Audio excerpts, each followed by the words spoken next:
ओम नमः शिवाय। नमस्कार दोस्तों, स्वागत है आप सभी का हमारे चैनल भक्ति ज्ञान में। दोस्तों, आज मैं आपको भगवान शिव की सबसे पावन कथा शिवलिंगों की महिमा की कथा सुना रहा हूँ। एक समय की बात है, नारद जी ने ब्रह्मा जी से कहा, हे पिता, यद्यपि आपने शिव जी के अनेक चरित्रों का वर्णन किया है तो भी मुझे तृप्ति नहीं होती है। अस्तु मैं चाहता हूँ कि आप अन्य शिवलिंगों की महिमा का वर्णन करने की कृपा करें। यह सुनकर ब्रह्मा जी बोले, हे पुत्र, शिवलिंगों की कोई संख्या नहीं है, लिंग से भिन्न अन्य कोई वस्तु नहीं है। तो भी मैंने जहाँ तक अपनी बुद्धि के अनुसार समझा है और जो कुछ मुझे विष्णु जी के द्वारा ज्ञात हुआ है वह मैं तुम्हें बताता हूँ। हे नारद, आकाश, अंतरिक्ष, पृथ्वी तथा पाताल में शिव जी ने जहाँ कहीं किसी देवता, मनुष्य अथवा दैत्य को अपना दर्शन दिया है, वहीं वे लिंग रूप होकर स्थित हो गए हैं। उन शिवलिंगों का पूजन करने से अत्यंत आनंद की प्राप्ति होती है। इस पृथ्वी पर शिव जी के असंख्य लिंग स्थापित हैं। उनमें से जो अत्यंत प्रसिद्ध तथा वर्णन करने योग्य हैं, उन्हीं का वृतांत मैं तुमसे कहता हूँ। उन लिंगों में भी जो बड़े या अधिक श्रेष्ठ हैं, उन्हें ज्योतिर्लिंग कहा जाता है। ज्योतिर्लिंगों में शिव जी पूर्णांश से विराजमान रहते हैं। उन ज्योतिर्लिंगों का वृतांत इस प्रकार है। पहले सोमनाथ सौराष्ट्र में गिरजा सहित विराजमान हैं। दूसरे मल्लिकार्जुन श्रीशैल पर स्थित हैं। तीसरे महाकाल उज्जैनी में सुशोभित हैं। चौथे अमरनाथ हिमाचल पर्वत पर स्थित हैं। पांचवें केदारेश्वर केदार स्थान में सुशोभित हैं। छठे भीम शंकर डांगनी तीर्थ स्थल पर स्थित हैं। सातवें विश्वनाथ काशी में विराजमान हैं। आठवें त्र्यंबक गौतमी नदी के तट पर स्थित हैं। नौवें वैद्यनाथ चिता भूमि में निवास करते हैं। 10वें नागेश दारुक वन में सुशोभित हैं। 11वें रामेश्वर सेतु के ऊपर निवास करते हैं तथा 12वें धुतिमान शिव ग्रह में विराजमान हैं।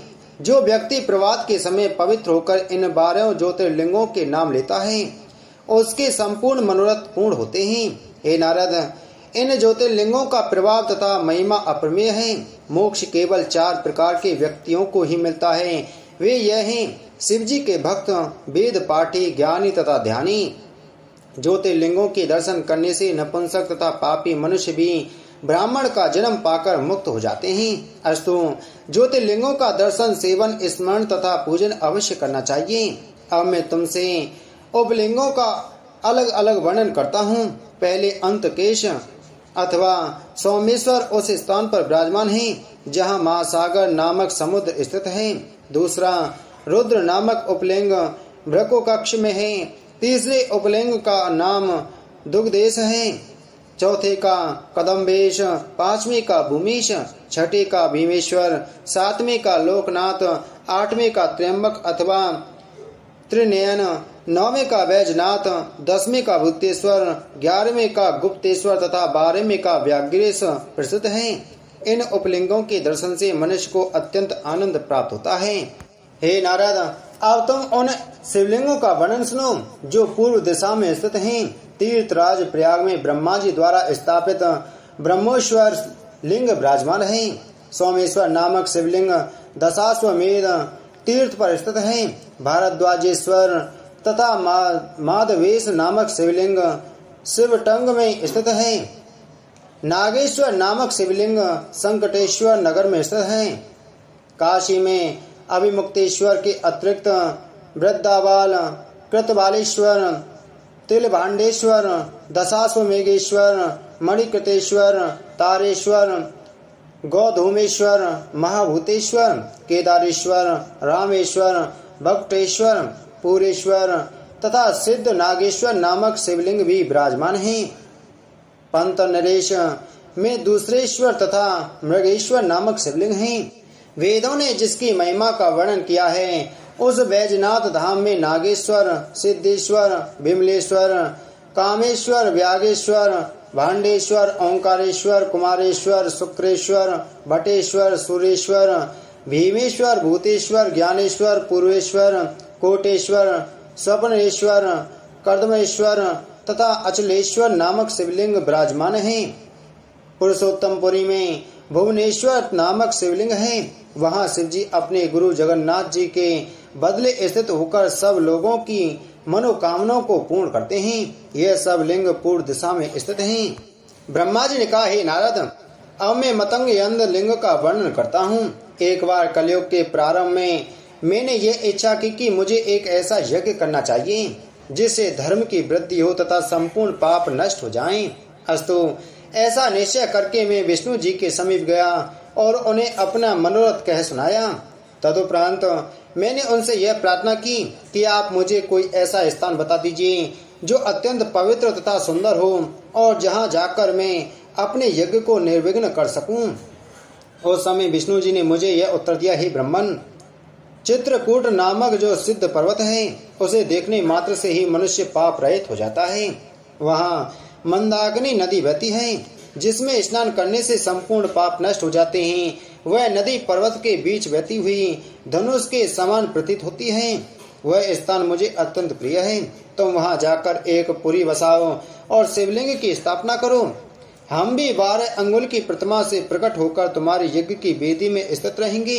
हे ब्राह्मण, त्रेता तथा द्वापर युग में हम संसार में अवतार लेकर संसार को आनंद प्रदान किया करते हैं। अस्तु, आगामी त्रेता युग में हम अपने 4 अंशों द्वारा 4 रूप होकर राजा दशरथ के घर में अवतार लेंगे। दंडक वन में जाकर रामेश्वर लिंग की स्थापना करेंगे तथा उनकी सेवा करके वरदान प्राप्त करेंगे। तदुपरांत हम परिवार सहित रावण का वध करेंगे। शिव जी की सेवा किए बिना कोई कार्य पूरा नहीं होता। यह बात हम तुमसे बिल्कुल सत्य कहते हैं।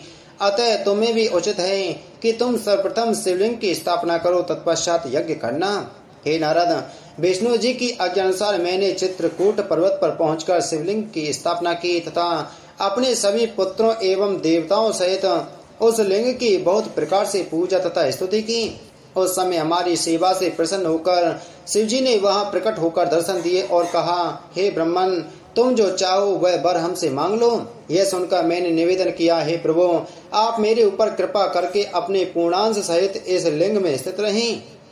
मैं यहाँ यज्ञ करना चाहता हूँ तथा एक पुरी बसाना चाहता हूँ। मेरी इच्छा है कि उस पुरी के आप राजा हों और आपका यह लिंग मतंग यंद के नाम से प्रसिद्ध हो। हे नारद, मेरी इस प्रार्थना को शिवजी ने स्वीकार कर लिया। तदुपरांत शिवजी उस लिंग के भीतर प्रवेश कर गए। तब मैंने उस स्थान पर यज्ञ करके विष्णु जी के निमित्त एक पुरी बसाई। उस पुरी को देखने से ही संपूर्ण पाप नष्ट हो जाते हैं। मतंग यंद शिवजी उस पुरी के राजा हुए और वह स्थान कैलाश के नाम से प्रसिद्ध हुआ। मंदाकिनी का घाट शिव गंगा के नाम से प्रसिद्ध हुआ।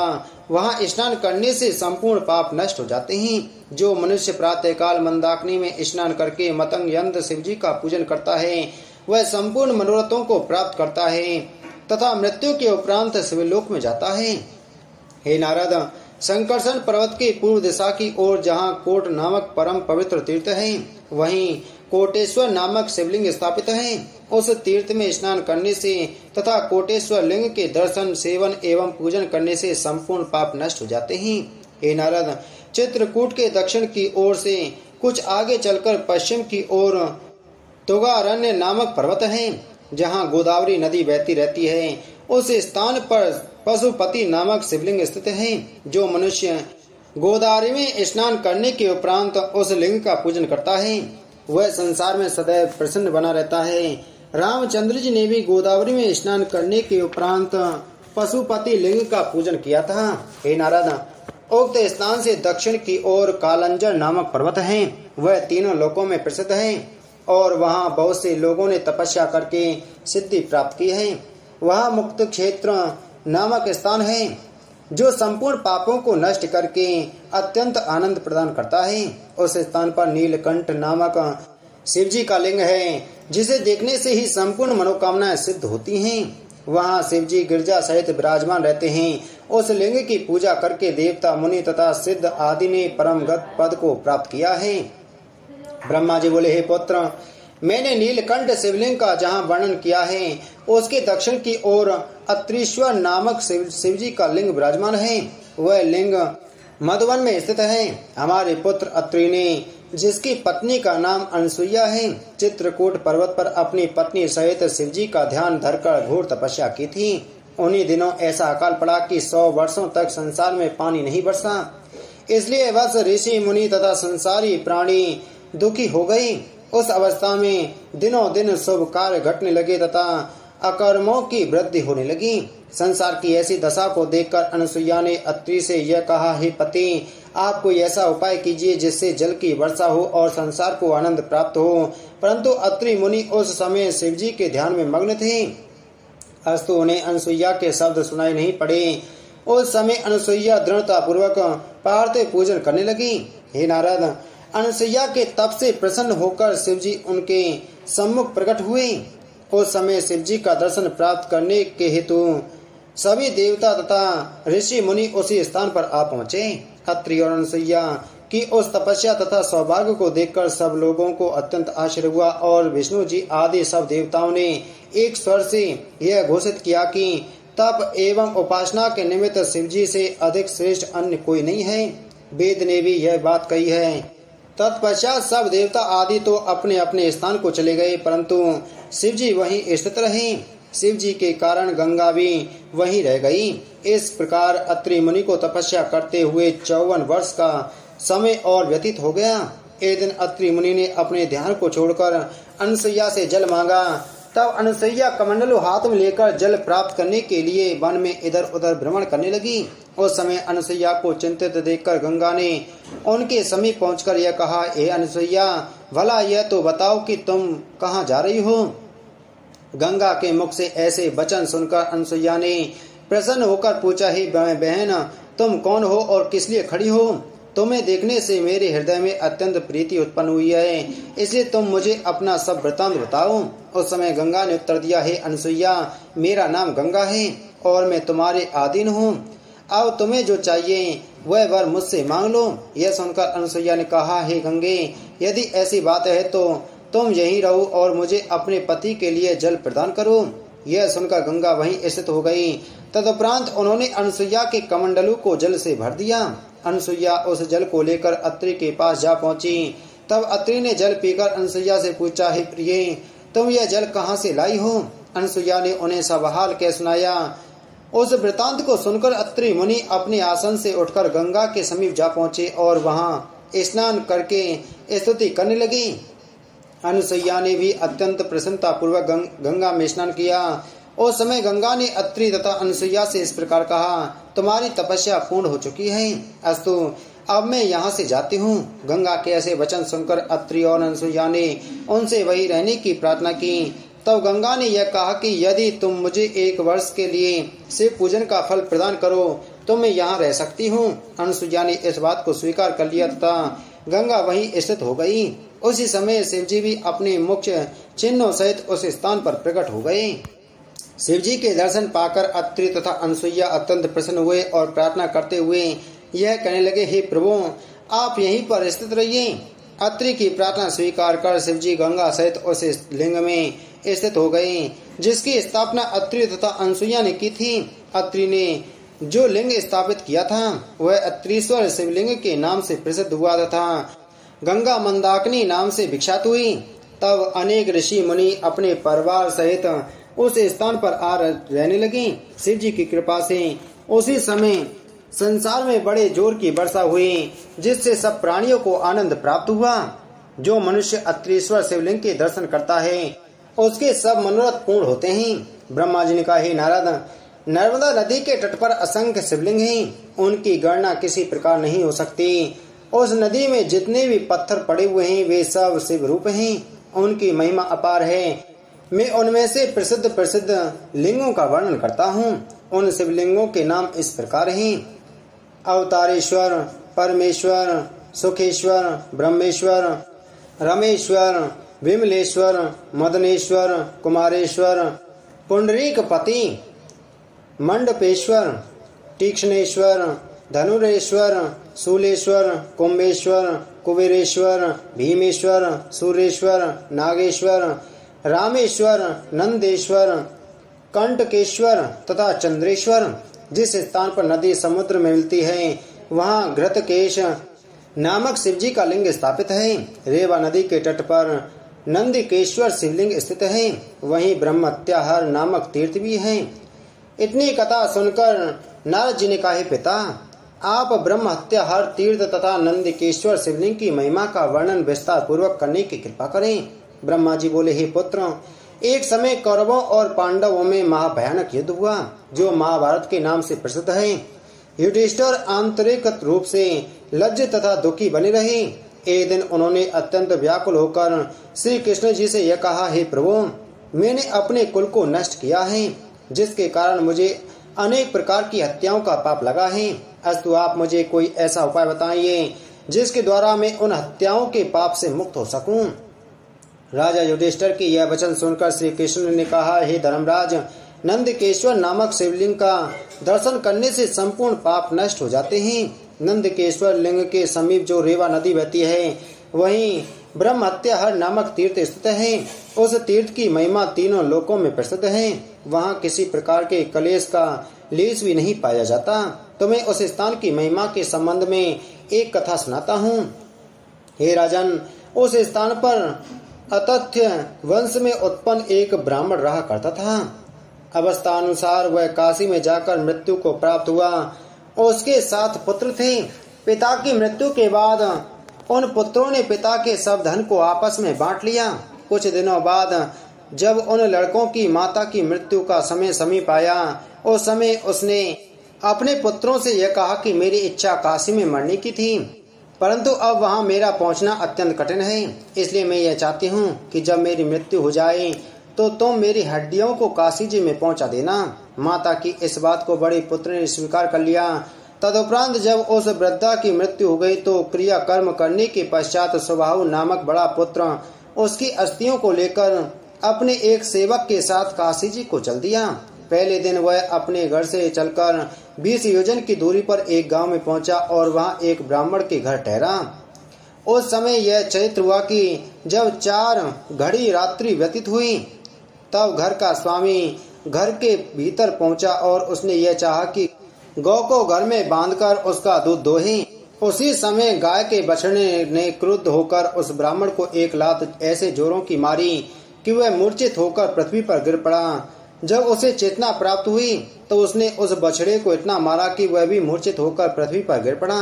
इस बीच में ब्राह्मण ने गौ दूह ली। तदुपरांत वह बछड़े को रस्सी से बांधकर चला गया। अपने पुत्र की यह दशा देखकर गौ अत्यंत व्याकुल होकर रोने लगी।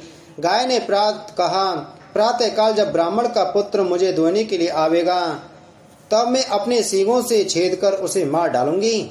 यह सुनकर बछड़े ने अपनी माता से कहा, हे माता, ब्राह्मण को मारना उचित नहीं है, क्योंकि उसके वध से ब्रह्म हत्या का पाप लगता है। यह सुनकर गौ ने उत्तर दिया, हे पुत्र, मुझे वह स्थान ज्ञात है जहाँ जाने से ब्रह्म हत्या नष्ट हो जाती है। हे धर्मराज, गौ तथा बछड़े की इस बात को सुबाहु ने जब सुना तो उसे अत्यंत आश्चर्य हुआ। तदुपरांत उसने अपने मन में यह निश्चय किया कि मुझे अपना जाना स्थगित करके पहले इस तमाशे को देखना चाहिए। निदान जब सवेरा हुआ तो घर का स्वामी ब्राह्मण तो बाहर चला गया और उसका पुत्र गाय को धोने के लिए जैसे ही उसके समीप पहुंचा, वैसे ही गौ ने उस ब्राह्मण पुत्र को अपने सींग पर उठाकर मार डाला। ब्रह्म हत्या के कारण उस गौ के शरीर का रंग श्वेत के स्थान पर काला हो गया। उस समय सब लोगों ने उस गौ का बंधन खोल दिया। तब वह अपनी पूंछ उठाकर एक ओर से भाग चली। सुबाहु उस दृश्य को देखकर ब्रह्म हत्या हर तीर्थ का पता जानने के लिए अपने सेवक सहित उस गौ के पीछे पीछे चल दिया। तब वह गौ नंदकेश्वर शिवलिंग वाले स्थान पर पहुंचकर रेवा नदी में स्नान करके पहले की भांति श्वेत हो गई। हे नारद, शिव जी का वह लिंग नंदकेश्वर के नाम से प्रसिद्ध हुआ। वही लिंग अंश रूप होकर वितल लोक में हाटकेश्वर के नाम से प्रसिद्ध हुआ। उस समय ब्राह्मणी ने गंगा जी से, जो शिव जी के साथ आई थी, यह प्रार्थना की, हे गंगे, मुझे आपके दर्शनों से अत्यंत आनंद प्राप्त हुआ है। मेरी यह इच्छा है कि आप भी इसी स्थान पर स्थित रहें। यह सुनकर गंगा ने उत्तर दिया, हे ब्राह्मणी, तुम्हारे समान धन्य तथा सौभाग्यशालिनी स्त्री संसार में अन्य कोई नहीं है, क्योंकि तुम्हारी प्रसन्नता के हेतु शिव जी प्रकट हुए हैं। मैं भी तुमसे अत्यंत प्रसन्न हूँ और यह वर देती हूँ कि मैं आज के दिन अर्थात वैशाख शुक्ल सप्तमी को सदैव यहाँ आया करूंगी। उस दिन जो व्यक्ति यहाँ स्नान करेगा, मैं उसे मुक्ति प्रदान किया करूंगी। इतना कहकर गंगा जी भी अंतर्ध्यान हो गईं उसी दिन से वह स्थान तीर्थ रूप में प्रसिद्ध हो गया। जो मनुष्य इस तीर्थ में जाकर स्नान करता है उसके संपूर्ण पाप नष्ट हो जाते हैं तथा उसे दोनों लोकों में आनंद मिलता है। यह चरित्र अत्यंत पवित्र तथा मनोविलासा पूर्ण करने वाला है। शिवलिंगों की महिमा की कथा को जो भी सुनता है भगवान शिव जी उसकी सभी मनोकामनाएं पूर्ण करते हैं।